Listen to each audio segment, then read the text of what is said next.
Boleh sedikit update terkait laporan terhadap SS di Polda Metro Jaya sekarang progresnya sudah sampai mana? Oh ya, jadi insya Allah untuk pemeriksaan BAP itu dilakukan besoknya tanggal 4 Januari. Dokter bakalan datang ke Polda untuk melanjutkan tentang pemeriksaan laporan dokter yang sebelumnya. Pasal berapa kalau nggak salah, 335 ya kalau nggak salah.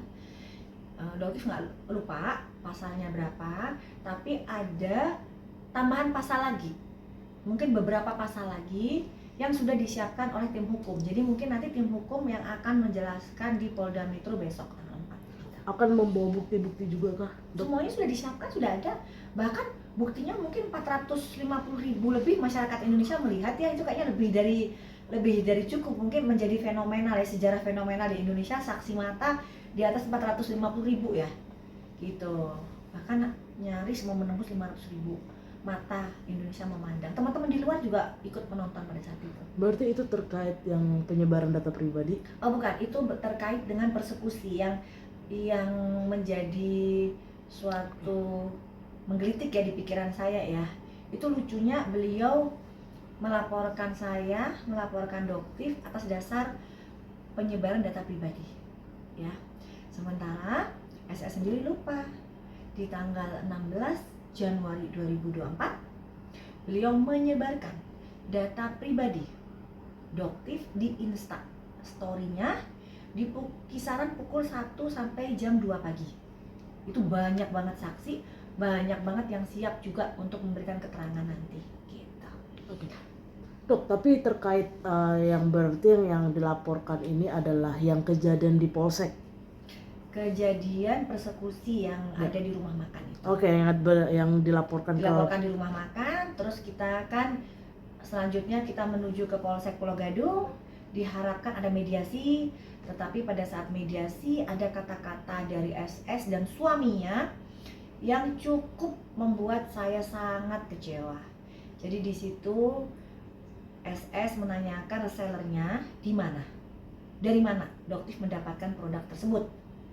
Tetapi kemudian suaminya menjawab jika memang itu adalah reseller dari SS, maka saya akan langsung terbang ke Kalimantan, karena pada saat itu memang dokter menyebutkan dari Kalimantan. Maka mereka akan langsung terbang ke Kalimantan dengan membawa parang. Kata-kata itu yang diucapkan di depan polisi dan di depan kita semua. Jadi sangat tidak mungkin karena dokter melindungi para reseller dan distributor yang kondisinya merasa terancam dengan ancaman-ancaman seperti ini. Tapi menurut dokter sendiri apa sih yang akhirnya membuat bisa dibilang ya Sela ya SS ini meledak-ledak sampai bilang mau ngancam bawa parang apa segala macam? Apakah karena mungkin bisa dipertanyakan sendiri ya, karena produknya sudah direview? Betul. Jadi kalau menurut dokter ya dokter menyampaikan apa adanya. Jadi bagaimana produk misal suatu serum, di situ komposisinya tidak ada niacinamide, makanya dokter bilang niacinamide goib misalnya begitu. Tapi kok di hasil labnya muncul hasil niacinamide seperti itu kan sesuatu hal yang aneh, dan konsumen berhak untuk menanyakan dong. Dokter sebagai konsumen, sebagai masyarakat melihat ada kejanggalan di situ, dokter menanyakan. Untuk produk yang sudah sesuai ya dokter katakan ini loh sudah sesuai, sudah memiliki izin edar Badan POM dan aman. Tetapi ada satu produk yang polosan, ada dua pada saat itu, yang satu masih bersegel, yang satu segelnya dokter buka di depan kalian. Jadi pada saat live ya, pada saat live unboxing itu dokter satu kremnya itu dokter buka di situ dan dokter tunjukkan. Kalau dipertanyakan kenapa kok masih bagus berwarna putih ya, karena penyimpanan dokter pada saat itu juga cukup baik, jadi dokter masukin di kulkas. Jadi pada saat dokter terima paketan tersebut, dokter pun memasukkan produk tersebut ke dalam kulkas. Jadi kalau ditanyakan kenapa kok masih bagus, produknya masih berwarna putih, ya karena penyimpanannya pun dokter simpan di tempat yang sesuai. Oke. Gitu. Dok, kemarin saya sempat wawancara juga dengan salah satu anggota Komisi 9, dikatakan juga kalau yang berhak mereview skincare dan lain-lain itu adalah pihak BPOM. Bukan mereview. Jadi untuk menentukan produk tersebut aman atau enggaknya itu tingkat tertinggi ada instansi pemerintah dan itu adalah Badan POM. Ya, dan dokter di sini mengapresiasi dari Prof Taruna, Kepala Badan POM yang terbaru ya. Jadi kinerja beliau itu luar biasa, beda banget dengan kepemimpinan Badan POM yang sebelumnya. Dokter mohon maaf, tapi memang itu fakta yang sebenarnya. Jadi kalau sekarang pada saat dokter melaporkan itu cepat sekali tanggapannya. Tetapi di satu sisi dokter ini adalah konsumen, dokter adalah masyarakat, di mana undang-undang perlindungan konsumen masih berlaku, belum dicabut, ya. Jadi semua masyarakat berhak untuk mereview, asalkan review tersebut berdasarkan data yang valid. Jadi yang dokter sampaikan adalah data berdasarkan hasil lab, bukan dari opini atau asumsi dokter sendiri. Jadi dokter menyampaikan hasil lab. Buktinya apa? Banyak banget skincare yang sesuai hasilnya pun kan dokter review. Sesuai. Jadi tujuannya dokter di sini sebenarnya untuk kepentingan masyarakat. Mbak Nafa atau anggota dewan yang lain, Mas Uya, ya. Jadi di sini tidak ada untuk menjatuhkan brand-brand tertentu. Dan yang terjadi sekarang yang dokter lihat, sudah banyak banget pabrik-pabrik yang melakukan perbaikan. Banyak banget owner brand skincare yang akhirnya melakukan uji tes mandiri, yang selama ini mungkin mereka sendiri nggak terbayang melakukan itu. Gitu. Jadi yang diuntungkan siapa? Yang diuntungkan masyarakat. Bukan dokter. Dokter sudah keluar ratusan juta untuk melakukan uji lab sendiri, beli produk sendiri. Yang dokter inginkan apa? Persaingan di dunia skincare Indonesia itu menjadi bersih. Itu tujuan dokter sebenarnya. Oke. Gitu. Dok, balik lagi ke Sela. Kemarin saat pelaporan kedua di Polda, dia mengatakan sempat disinggung, dia juga mengalami kerugian setelah bersiteru juga dengan dokter. Kalau itu sih Produk-produknya ya, tidak laku atau segala macam. Mungkin gimana sih dok? Kalau itu sih sebenarnya bukan tujuan dokter. Tujuan dokter hanya menyampaikan saja hasil dari lab. Kalau memang yang terjadi seperti itu, ya itu kan di luar kendalinya dokter gitu. Dan sebaiknya emang sebagai owner brand skincare untuk mengatasi masalah itu harusnya kan ada konseling ya, atau ada, bukan konseling, konsultan ya, konsultan bisnis yang gimana sih untuk mengatasi masalah di dunia bisnis skincare ini seperti apa gitu.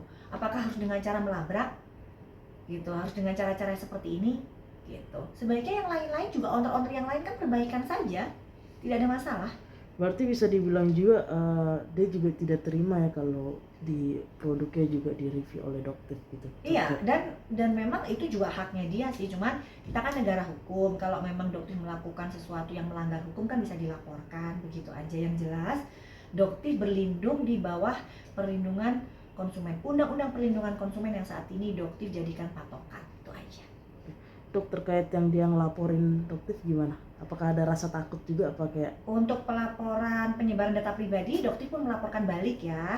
Jadi rasanya nggak fair juga dong, kamu yang melakukan penyebaran data pribadi di Instagram story-nya kamu antara pukul 1 pagi sampai jam 2 pagi tanpa menghapus nomornya dokter, sehingga di pagi hari semua ribuan pesan masuk ke dalam chatnya WhatsApp-nya dokter, dan akhirnya dokter pun meletakkan nomor kamu di profilnya dokter, yang sebenarnya profilnya dokter itu nomor kontaknya hanya sekitar 1000-an orang, dan kamu melaporkan dokter karena tindakan yang dokter lakukan itu sebenarnya nggak fair banget gitu, karena follower Instagramnya kan di atas 3 juta gitu, sementara dokter kan mengikuti dari caranya dia, tapi kamu melaporkan dokter, jadi dokter laporkan balik seperti itu.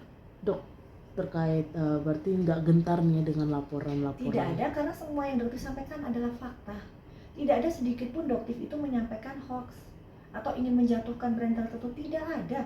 Yang dokter sampaikan itu adalah hasil lab yang berhak diketahui seluruh masyarakat Indonesia. Itu saja.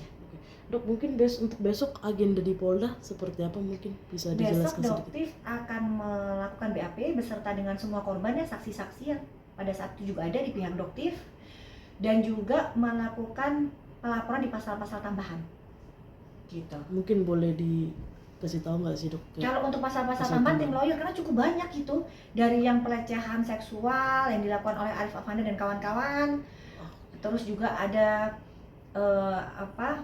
kebebasan gitu, jadi gimana dokter tidak boleh keluar dari rumah makan, nggak boleh masuk ke dalam mobilnya dokter sendiri, mobilnya dokter yang dihadang. Terus ada juga tindakan ingin memukul dokter yang dilakukan oleh suami dari R, ya, karena kan aslinya namanya bukan SS tapi R gitu. Jadi banyak banget dan itu ada semua bukti-bukti CCTV, bukti rekaman semuanya sudah lengkap. Total akan membawa berapa saksi?